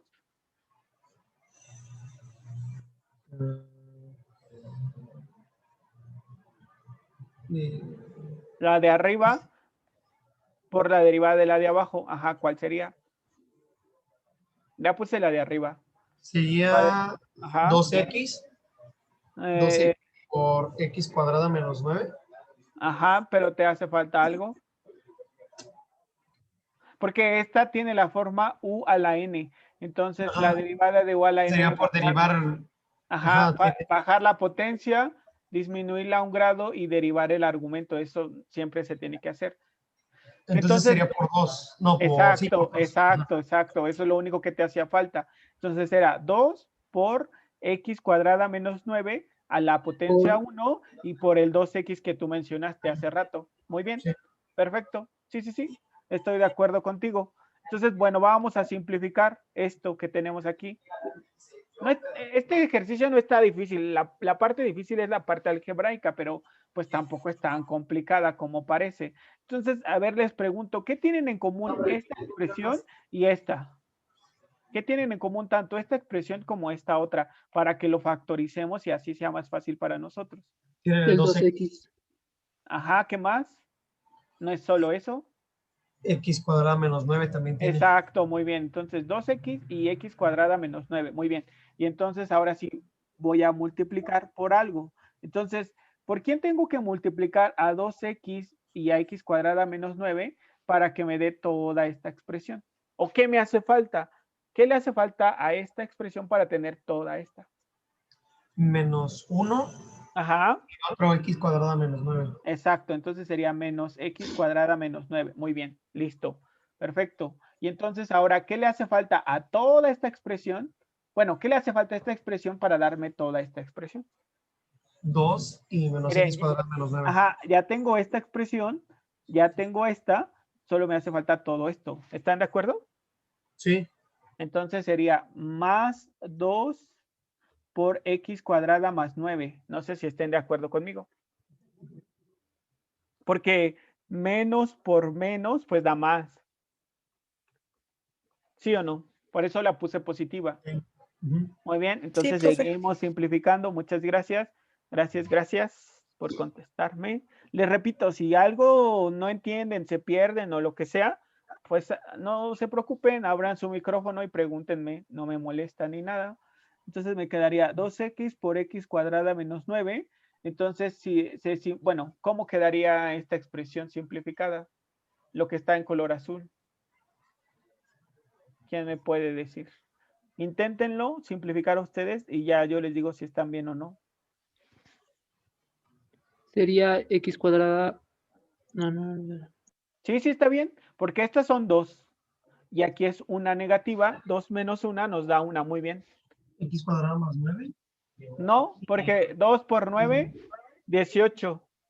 Y luego más otros 9, Más 27. exacto, más 27. Muy bien, ya está. Entonces, fíjense, así como la tenemos está muy bien, porque cuando se encuentran las abscisas del punto de inflexión, ¿me repiten? Ya se los había dicho hace rato. Cuando la segunda derivada, ¿qué? Es igual a 0. Es igual a 0. Muy bien. Entonces ya nada más igualo el numerador a 0. 2x, x cuadrada menos 9 por x cuadrada más 27. Y esto tiene que ser igual a 0. Entonces, en cada factor lo igualo con 0.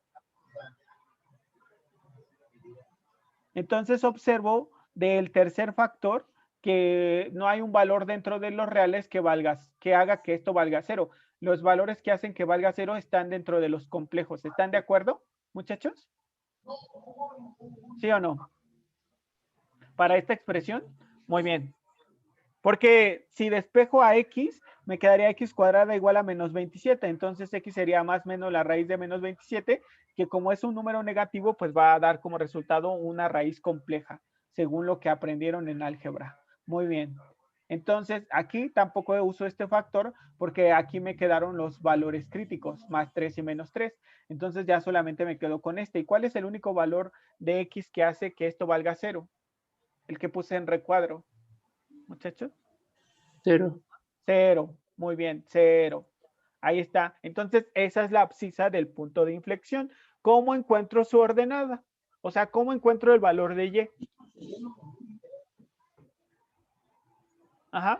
¿Quién me puede decir alguna idea para encontrar el valor de y? Porque no me dijeron, encuentra las abscisas de los puntos de intersección. Me dijeron, encuentra las coordenadas de los puntos de intersección. Una coordenada tiene valor en X y valor en Y. Entonces, ¿cómo encuentro el valor en Y? ¿Quién me podría decir alguna idea? Sustituyo el valor de X en la función original. Exacto, muy bien, así de sencillo. Evalúa la función en X igual con 0, que es este valor que encontré. Y entonces regresemos a la función original. Y entonces al evaluarla en 0, ¿qué me queda? Aquí está la función original. Al evaluarla en 0, ¿qué me queda?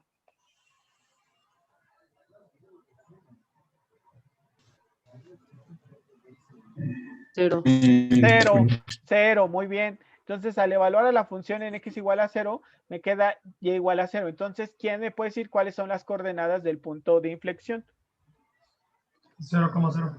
0,0, muy bien, ya está. Entonces, recuerden, ya tenemos los valores críticos, ya tenemos el punto de inflexión. ¿Qué nos hace falta? Nada más saber cómo es la función en el intervalo que va de 0 a 3. Entonces, a mí me dicen, ¿cómo es la función en el intervalo que va de 0 a 3? Ah, pues muy sencillo. Evalúo a la primera derivada en un valor de x dentro de este intervalo. Si la primera derivada es positiva, entonces crece. Si la primera derivada es negativa, la función decrece. Entonces, ¿qué valor de x utilizarían en ese intervalo que va de 0 a 3? El que quieran, no pasa nada. 1 entre 0 y 3. Ajá, un número entre 0 y 3, ¿cuál sería? ¿X igual a qué me dijeron? A 1 o 2. A 1, muy bien, a 1 o 2 o 1.5 o 0.3, el que sea, solo que esté en ese intervalo y hay que evaluarlo en la primera derivada. Entonces, ¿quién fue nuestra primera derivada? Aquí está. Será menos, es esta, Aquí está. Entonces sería menos 1 al cuadrado menos 9 sobre 1 al cuadrado menos 9, todo eso al cuadrado. Entonces, en el numerador, ¿qué nos quedaría? Les repito, en esta primera derivada estoy evaluando el valor de x igual a 1. ¿Por qué? Porque se toma cualquier valor arbitrario dentro del intervalo, excepto los extremos, porque por eso están entre paréntesis, porque no pueden ser tomados en cuenta, porque en esos valores extremos del intervalo hay un valor crítico o un punto de inflexión. Por eso es que no se pueden tomar esos. Pero cualquiera dentro del intervalo sí se puede tomar. Entonces tomamos el 1 por facilidad. Y entonces sustituí 1 aquí en lugar de x y aquí abajo también. Entonces, en el numerador, ¿qué me queda? ¿Quién me dice? Menos 10. Menos 10, muy bien. ¿Y en el denominador? 64. 64. Entonces, ¿cómo es este número? ¿Positivo o negativo? No me interesa su valor, solamente su signo. Ajá. Ajá. Negativo. Es negativo. Eso significa que es menor que 0. Por lo tanto, la función en x perteneciente al intervalo que va de 0 a 3, o sea, en todo ese intervalo, ¿cómo sería la función si su primera derivada es negativa? Decreciente. Exacto, muy bien. Y ya terminamos. Ese es el resultado. Entonces nos dice, determinar las coordenadas del punto C que se muestra en la figura. Entonces tenemos el punto A, el punto B y el punto C. Y nos están diciendo que la distancia de B a C es 6 unidades.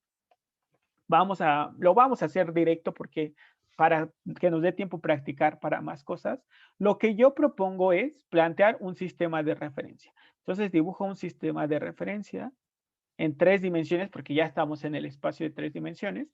Entonces tenemos el eje X, el eje Y y el eje Z.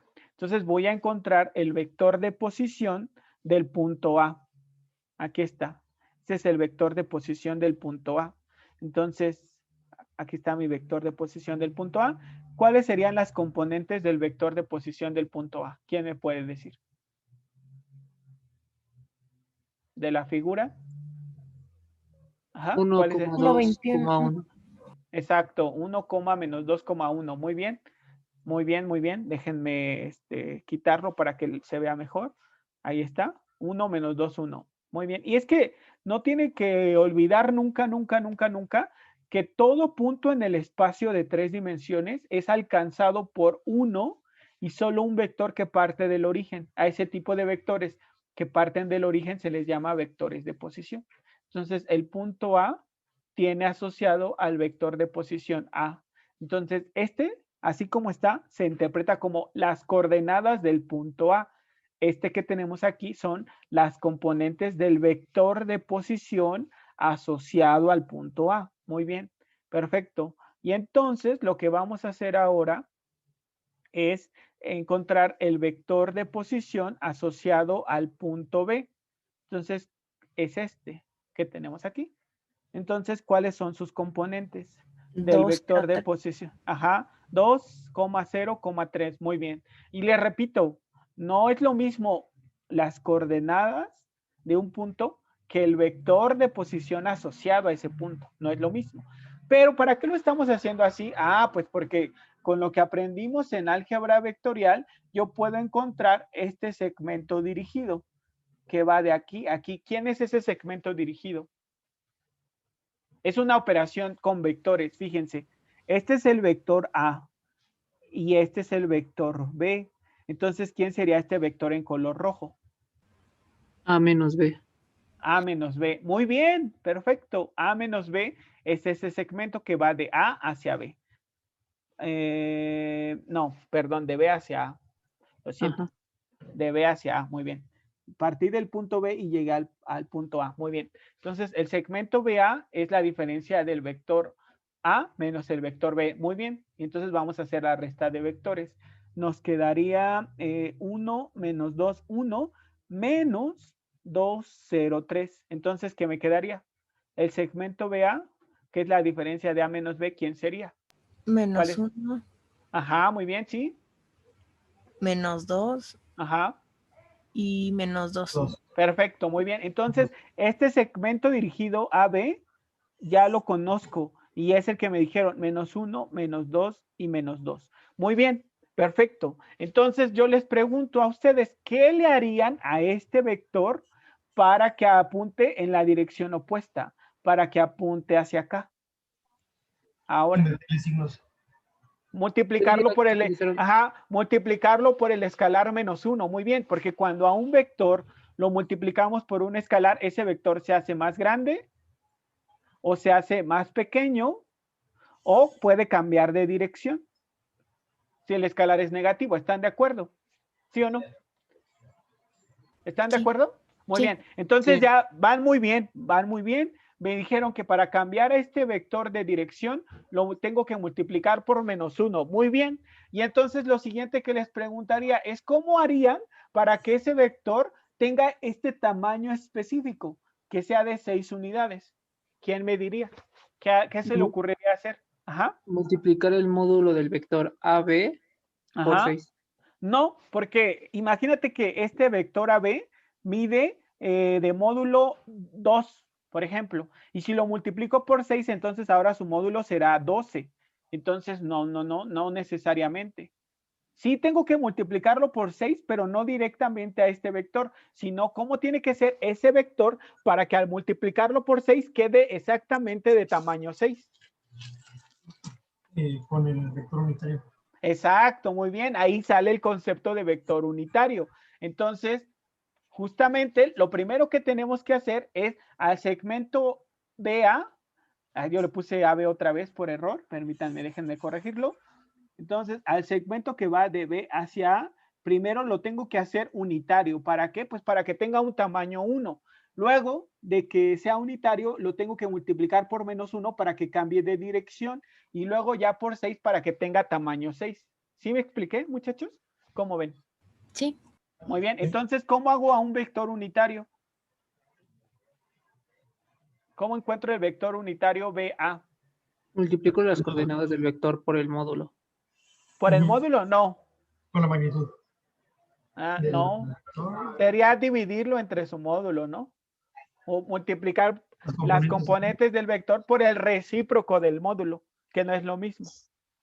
¿Sí están de acuerdo o no? Sí. Muy bien, entonces vamos a sacar el módulo del vector primero si quieren. Entonces, ¿cómo se saca el módulo de un vector?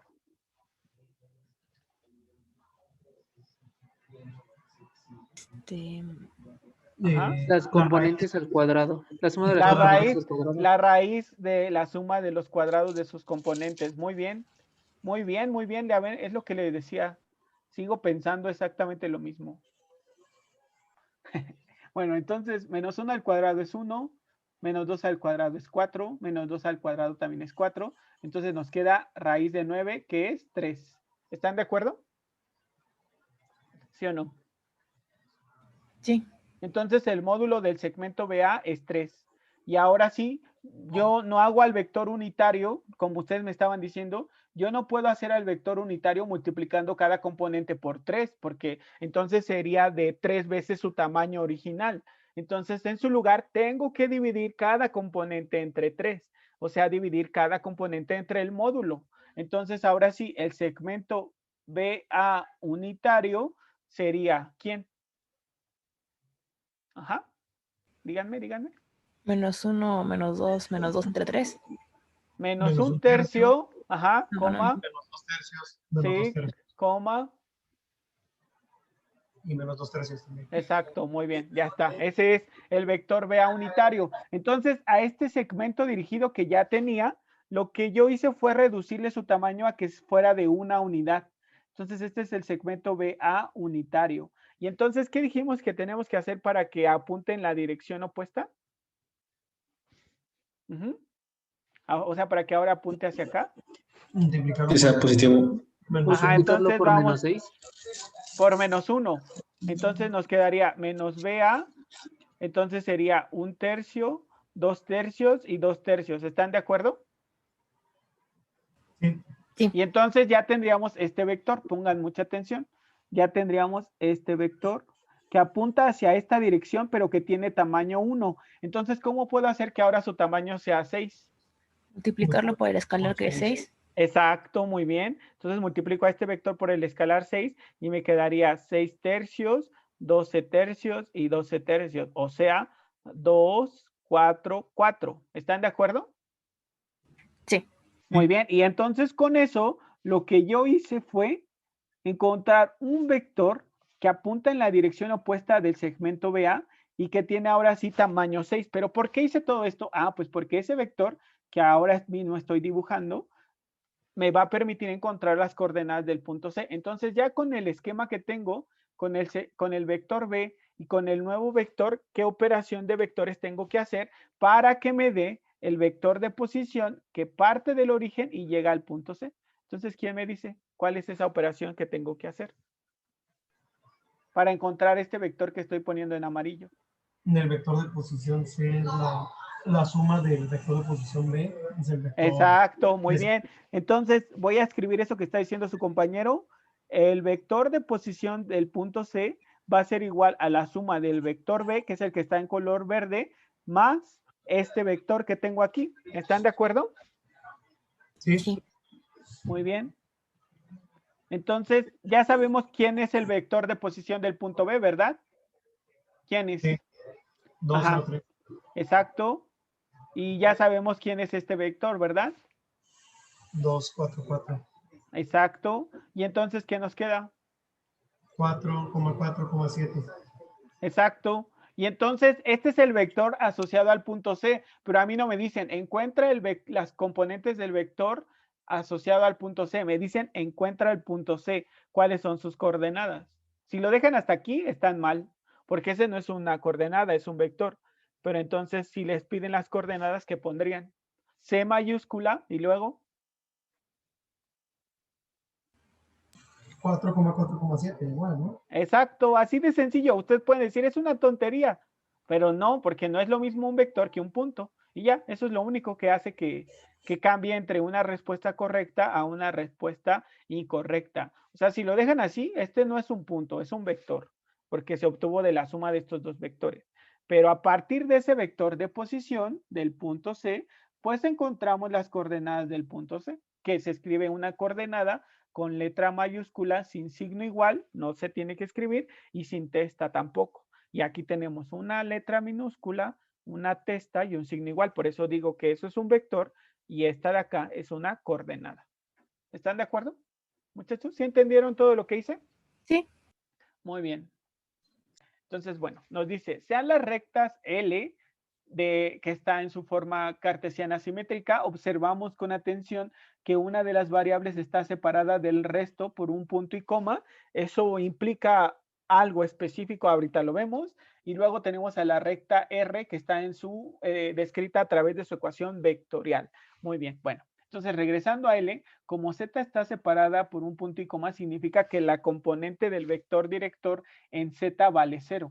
Entonces, para encontrar tanto al vector director de L como a su punto, lo primero que tengo que asegurarme es que los coeficientes de X y Y pues sean 1 y positivo. Como en este caso X no tiene coeficiente 1 y positivo, antes la puedo dividir entre 1, eso hace que la expresión no se altere, pero ahora voy a multiplicar a esta expresión por menos 1 con el objetivo de que X cambie a su coeficiente 1 y positivo, pero si solo hago eso, la expresión se altera completamente. Para que no se altere al denominador, también lo multiplico por menos 1 y así ya la expresión no se alteraría porque menos 1 entre menos 1 es un 1 y al multiplicar a una expresión por 1, esta no se está alterando. Entonces, bueno, simplificando, me quedaría X menos 1 sobre menos 1 sería igual a Y menos 3 sobre 2. Obviamente a esta expresión no le hice nada y por tanto la dejo tal cual aparece. ¿Están de acuerdo conmigo, muchachos? ¿En lo que hice? ¿Sí entendieron lo que hice? Sí, profesor. Muy bien, y entonces ahora sí, ya que está en la forma en la que usualmente se presenta una ecuación cartesiana simétrica de una recta, que es esta, x menos x0 sobre a es igual a y menos y0 sobre b, y eso es igual a z menos z0 sobre c, donde x0, y0 y z0 son las coordenadas de un punto en la recta, y a, b y c son las componentes del vector director. Entonces, ¿quién me podría decir cuáles son las coordenadas de un punto en esta recta? Entonces pongo aquí de L, bueno, lo voy a poner abajo para que no haya problema. De L, ¿cuál sería un punto en L? Le voy a poner M, nada más porque sí, no tiene una razón particular por llamarlo M, pero yo lo quiero llamar así. ¿Qué coordenadas tendría M? ¿Qué es un punto? 1,3,4. 1,3,4, muy bien. ¿Y quién sería el vector director? Menos 1,2,0. Muy bien, perfecto. Y ahora seguimos con la recta R. Entonces, ahí voy a decir que el punto, por ejemplo, N, ¿qué coordenadas tendría? Y el vector director V, ¿qué componentes escalares tendría? ¿Quién me quiere decir? Recuerden, antes de que me digan, que la ecuación vectorial de una recta tiene esta forma. X0 más A veces T, luego Y0 más B veces T, y por último Z0 más C veces T, donde otra vez X0, Y0 y Z0 son las coordenadas del punto y A, B y C son las componentes del vector director. Y estas están asociadas al parámetro. Entonces, lo que tenga parámetro son las componentes del vector director y lo que no tenga parámetro son las coordenadas del punto. Entonces, para la recta R, ¿quién me puede dar esa información? El punto primero, adelante, los escucho, por favor. El punto es 4,2. Muy bien, ¿y el vector director, sus componentes? Menos 1. Menos 1, menos 2, 2. Muy bien, perfecto, ya está, ya tenemos lo que necesitamos. Bueno, entonces vamos a seguir. Dice, si existen las coordenadas del punto I, que es la intersección entre L y R. Entonces, ¿cómo se encuentran las coordenadas de un punto de intersección entre dos rectas? Entonces, Utilizando las fíjense. paramétricas. Exacto, aquí tengo una recta, muy bien, aquí tengo una recta y aquí tengo otra recta. Para saber si tienen un punto de intersección, la manera más sencilla de trabajar es con las ecuaciones paramétricas, porque si estas tienen solución, nos van a ayudar a determinar las coordenadas del punto de intersección. Si las ecuaciones paramétricas no tienen solución, entonces significa que no hay punto de intersección. Entonces eso indicaría que las rectas solamente se cruzan. Y si las rectas se cruzan, ¿qué operación se podría calcular? ¿O qué concepto se podría revisar? Cuando dos rectas se cruzan en el espacio, ¿qué concepto se puede revisar? Esta es la recta 1 y esta es la recta 2. No tienen punto de intersección y las dibujé así a propósito, pues para que vean que no están en contacto en ningún punto. Entonces, si no están en contacto, ¿qué concepto se puede revisar? La distancia entre ambas rectas. Muy bien, la distancia entre ambas rectas, perfecto. Bueno, vamos a encontrar el punto de intersección. Entonces yo requiero de las ecuaciones paramétricas. Y recuerden que las ecuaciones paramétricas de una recta tienen esta forma. X es igual a X0 más A veces T, Y es igual a Y0 más B veces T, y Z es igual a Z0 más C veces T, donde X0, Y0 y Z0 son las coordenadas del punto, y A, B y C son las componentes del vector director. Entonces, bueno, ¿quién me ayuda a las ecuaciones paramétricas de L? ¿Quién sería? ¿Cuáles serían sus ecuaciones paramétricas según esto que acabamos de decir? Adelante. X es igual a 1 menos T. Muy bien. Y es igual a 3 más 2T. Ajá. Y Z es igual a 4. Muy bien, perfecto. Y ahora para R, ¿quién me dice unas ecuaciones paramétricas?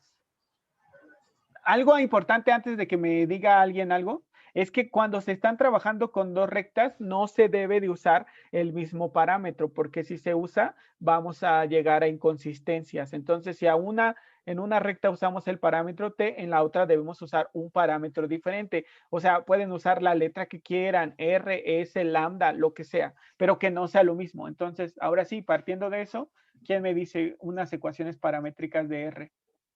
4 menos S, Ajá, muy bien. 1 menos 2S, Sí. 2 más 2S. Perfecto, muy bien. Y entonces ya tenemos las ecuaciones paramétricas y trabajando con esas dos al mismo tiempo, si el sistema tiene solución, entonces nos va a ayudar a encontrar las coordenadas del punto de intersección. Entonces las igualamos entre sí. ¿Por qué? Porque si el punto de intersección existe, ese punto va a pertenecer tanto a la recta L como a la recta R. Por eso es que se hace la igualación, porque un punto pertenece a un lugar geométrico si satisface su ecuación. Entonces estamos buscando un punto que pertenezca a ambos lugares geométricos, o sea, un punto que satisfaga ambas ecuaciones. Por esa razón se igualan las ecuaciones paramétricas. Entonces nos quedaría 1 menos t es igual a 4 menos s. Y por otro lado, 3 más 2t tendrá que ser igual a 1 menos 2s. Y por último, 4 tendrá que ser igual a 2 más 2s. Entonces, de esta última ecuación, ¿cuánto debería de valer s? 1. ¿Perdón? 1. 1, muy bien, muchas No. gracias. Y entonces, sustituyendo el valor de S en esta o en esta, ¿qué nos quedaría? T, por ejemplo, de esta, ¿cuánto valdría?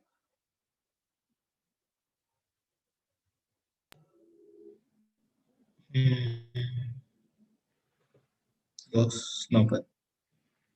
2. No, casi, pero Menos no. 2. Menos 2. Ajá, Menos menos 2, 2. sí, cierto. Muy bien, menos 2. menos 2, menos 2. Y bueno, ¿y cómo sabemos que estamos bien?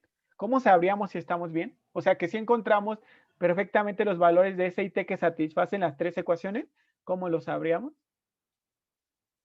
Pues verificando en la última que no hemos usado, ¿no? Que también se satisfaga. ¿Están de acuerdo?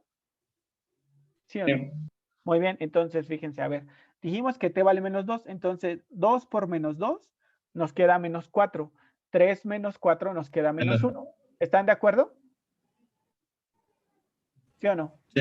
Sí. Y del otro lado, menos 2 por 1 es menos 2. Y 1 menos 2 también nos da menos 1. Entonces también Menos se 1. satisface. Entonces significa que estamos bien. Entonces ya encontramos el valor de t y el valor de s que resuelve ambas ecuaciones al mismo tiempo. Entonces, esto no es el punto de intersección. Este valor de t y este valor de s no me da el punto de intersección, pero les dije, me ayuda a determinar las coordenadas del punto de intersección. Entonces, si yo sustituyo el valor de s en estas ecuaciones, encuentro las coordenadas del punto de intersección. O si sustituyo el valor de t en estas otras, voy a encontrar el mismo punto. ¿Por qué? Pues porque si encontré el punto de intersección, ese punto debe de pertenecer a las dos rectas. Y bueno, entonces yo aquí digo, para t igual con 1, ¿qué punto se encuentra? Sustituyan en las tres el valor de t igual con 1. Obviamente la primera me va a dar el valor de x, la segunda el valor de y y la tercera el valor de z. Entonces, ¿cuáles serían las coordenadas del punto? En x es 0. 0, muy bien. En y, 5. muy bien. Y en z, 4. Y fíjense, si alguien dice, no, yo voy a usar R, porque a mí se me hace más fácil usar R. Ah, pues dices, para S igual con 1, entonces, ¿qué coordenadas tendrá el punto de intersección? Y tienen que ser exactamente las mismas. Entonces, 4 menos S. Ah, es que me equivoqué. Sí. T es ¿Por qué no me menos dije? Ajá, por- Porque yo puse t igual a 1, pero t vale menos 2. Sí, ¿Por sí qué no es. me dijeron? Pero bueno, no Yo ya pasa lo nada. había- me estaba diciendo, Sí, cierto. Usted ¿Qué les le gusta dije, preguntar, profe? interrúmpanme, no pasa nada. Bueno, y ya lo es 3 corregí. menos 1 y 4. Exacto, entonces vamos a sustituir el valor de t igual a menos 2, nos quedaría menos 2 es 2 más 1, 3, muy bien. Y luego más 2 por menos 2 es menos 4, 3 menos 4 es menos 1 y 4, ya está. Y ahora sí sustituimos el valor de s igual a 1 aquí y nos queda 4 menos 1 es 3, luego 1 menos 2 es menos 1 y 2 más 2 es 4 y nos quedó exactamente el mismo punto de intersección. ¿Están de acuerdo, muchachos? ¿Cómo Sí. ven? Muy bien, Sí. perfecto. Ya vimos entonces. Sí. Entonces, en el siguiente inciso nos dicen, encuentra una ecuación vectorial del plano pi que contiene a la recta L y R. Entonces, haciendo un esquema, pues decíamos que las dos rectas L y R tienen un punto de intersección. Y entonces nos está diciendo que estas dos rectas están contenidas en un plano que se llama pi, y yo quiero encontrar su ecuación vectorial. Entonces, ¿quién me podría decir cómo se encuentra la ecuación vectorial de un plano? ¿Qué información se requiere para encontrar la ecuación vectorial de un plano? La Un recta normal y un punto. punto. No, espere un momento. Eso que dijeron es incorrecto porque para la ecuación vectorial no se usa el vector normal y el punto. Esto se usa para la ecuación cartesiana del plano. Entonces, nada más para corregir eso. Entonces, el vector normal y el punto se utilizan para encontrar esta ecuación que se llama ecuación normal del plano o también ecuación cartesiana del plano. Pero aquí no nos están pidiendo esta ecuación. Aquí nos están pidiendo la ecuación vectorial, que no es la misma. Entonces, ajá, ahora sí. Contiene a un punto y a dos Ajá. vectores paralelos. Exacto, muy bien. Entonces, para encontrar la ecuación vectorial de un plano, se requiere de un punto en el plano y además requerimos de dos vectores no paralelos contenidos en el plano. Entonces, requiero un punto en el plano y dos vectores no paralelos. Entonces, ya tenemos 3 puntos. De hecho, ¿cuáles son esos 3 puntos en el plano? Ajá. En todo 3 esto menos ya... 1, 4, 1, 3, 4 y 4, 2. Exacto, el punto en la recta L, el punto en la recta N y el punto de intersección entre las dos. ¿Por qué los 3? Ah, pues porque me dijeron que las dos rectas están contenidas en el plano. Entonces, cualquier punto en la recta, pues es un punto contenido en el plano. Entonces, este punto, perdónenme, este punto está contenido en el plano, este de aquí, porque está contenido en L y L está contenida en el plano. Este punto pertenece al plano porque está contenido a R y R está contenida en el plano. Y este punto de intersección es un punto que pertenece a ambas rectas y que, por tanto, pertenece al plano. ¿Por qué? Porque ambas rectas están dentro del plano. Muy bien. Entonces ya tenemos un punto y pueden usar M, N o el punto de intersección. El que quieran, no importa, ¿eh? No pasa nada. Muy bien. Y ahora entonces les pregunto, ¿cuáles serían los dos vectores no paralelos que utilizarían para definir a la ecuación vectorial del plano? Ajá. ¿Cuáles serían? Los dos vectores posición. Los dos vectores directores de las rectas. Muy bien, perfecto. Y está muy sencilla la ecuación vectorial, por eso es que les pedimos esa. Entonces, la ecuación vectorial del plano pi sería, P sería el vector de posición del punto M, por ejemplo, vamos a usar M, más T veces el primer vector director, más S veces el segundo vector director. Y entonces nos quedaría, la ecuación vectorial del plano sería 1, 3, 4, más T veces menos 1, 2, 0, más S veces menos 1, menos 2 y 2. Entonces, la ecuación vectorial del plano simplificando, ¿cuál sería? ¿Quién me la dice, por favor? 1 menos Ajá. T más S menos S. Ajá, muy bien, sí. Menos T menos S. Sí, muy bien. Esa es la primer componente. Sí, sí, sí. Ajá. 3 más 2T menos 2S. Muy bien. Coma. 4 Ajá. más 2S. Muy bien. Y ya, esa es la ecuación vectorial del plano. Así de simple. Así de simple. Muy bien. Entonces tómense un momento para copiar. Dice que encontremos la distancia del punto B a la recta L. Entonces, ¿cómo se encuentra la distancia de un punto a una recta? ¿Quién me podría decir la expresión que me permite determinar la distancia de un punto a una recta? El módulo del producto cruz del vector Ajá, de dirección ajá. con otro vector que va a ser el punto de la recta con el punto que se conoce. Ok, bueno, vamos a hacer un esquema. Sí, vas bien. Aquí tenemos nuestra recta que se llama L y tenemos un punto que se llama B. Y quiero calcular la distancia de B a L, que sabemos que se define como distancia de un punto a una recta a la distancia perpendicular, porque en realidad hay muchas distancias, todas estas, pero nosotros cada vez que nos pregunten la distancia de un punto a una recta, vamos a decir siempre la distancia perpendicular. Muy bien. Entonces, quiero calcular esta distancia y pues yo sé que para que una recta quede definida, requiero conocer un punto de ella. En este caso le llamé M al punto conocido en la recta L y a su vector director. Necesito conocer eso. Muy bien. Entonces, para calcular la distancia de un punto a una recta, calculo el segmento que una al punto de la recta con el punto fuera de la recta, que en este caso es MB. Muy bien, y voy a hacer el producto cruz de ese segmento con el vector director. Le voy a sacar módulo a ese producto cruz y lo voy a dividir entre el módulo del vector director. Esta expresión me da la distancia de un punto a una recta. ¿Están de acuerdo, muchachos? ¿Cómo ven? ¿Sí o no? Entonces, le repito, la distancia de un punto a una recta se calcula primero el segmento que una a un punto de la recta, el que sea, con el punto fuera de la recta. Después, haciendo el producto cruz de este segmento dirigido con el vector director.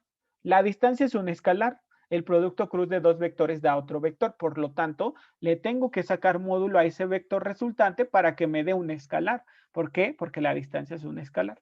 Y bueno, y a ese escalar lo divido entre el módulo del vector director y ya eso me da la distancia. Seguramente en clase vieron por qué razón se encuentra así la distancia, porque aquí se forma un triángulo rectángulo, este es el ángulo teta, entonces diremos que el seno de teta es el cateto opuesto sobre la hipotenusa, y luego entonces despejando a la distancia sería MB por el seno de teta, pero el seno del ángulo entre dos vectores es el producto cruz, y por eso sale esta expresión de este triángulo rectángulo que se formó. Pero bueno, no es el caso, ya en clase lo vieron ustedes, entonces yo nada más les recuerdo la expresión que permite calcular la distancia entre un punto y una recta. Pero bueno, ya está. Entonces vamos a encontrar eso que nos pide. El segmento MB, ¿quién sería? ¿Cómo se calcularía? ¿Como la diferencia de qué vectores? No me digan las coordenadas, ajá, solamente los El vectores. vector Ajá. posición B Ajá, ajá. menos el vector posición M. M. Ajá. Muy bien, perfecto. Entonces, el vector de posición del punto B sería 3, 4, 5. El vector de posición de M sería ¿quién? 1, 3, 4. Y el resultado de restar esos dos vectores, ¿qué me quedaría? 1, 2, 1, 1. 2, 1, 1. Muy bien, ya está. Y ahora el vector director de L que es U, ya lo tenemos que es menos 1, 2, 0.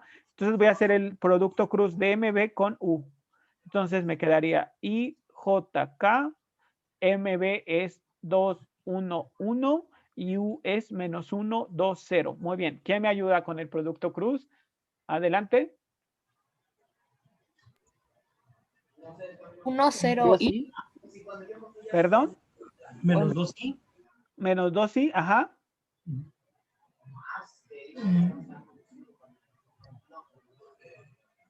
Menos 1j, menos j. Muy bien.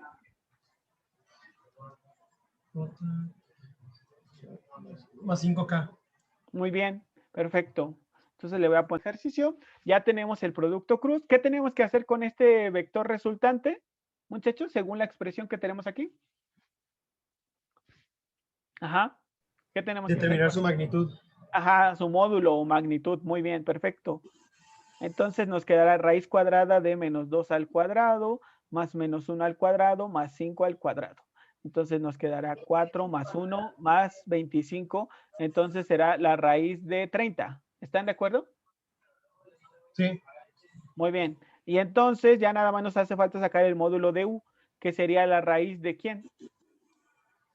de 30 sobre raíz No, de no, 5. no. No. Ah, De sí, perdón. Es 1 más 4. menos 1 al cuadrado más 2 al cuadrado, ajá, más 0 al cuadrado, que sería lo que tú me dijiste, 1 más 4, que sería raíz de 5, ¿verdad? ¿Sí? Sí, Y entonces la distancia será raíz de 30 sobre raíz de 5, que por propiedades de los radicales se puede escribir como raíz de 30 quintos, que sería raíz de 6. ¿Están de acuerdo? sí. Y ya, terminamos.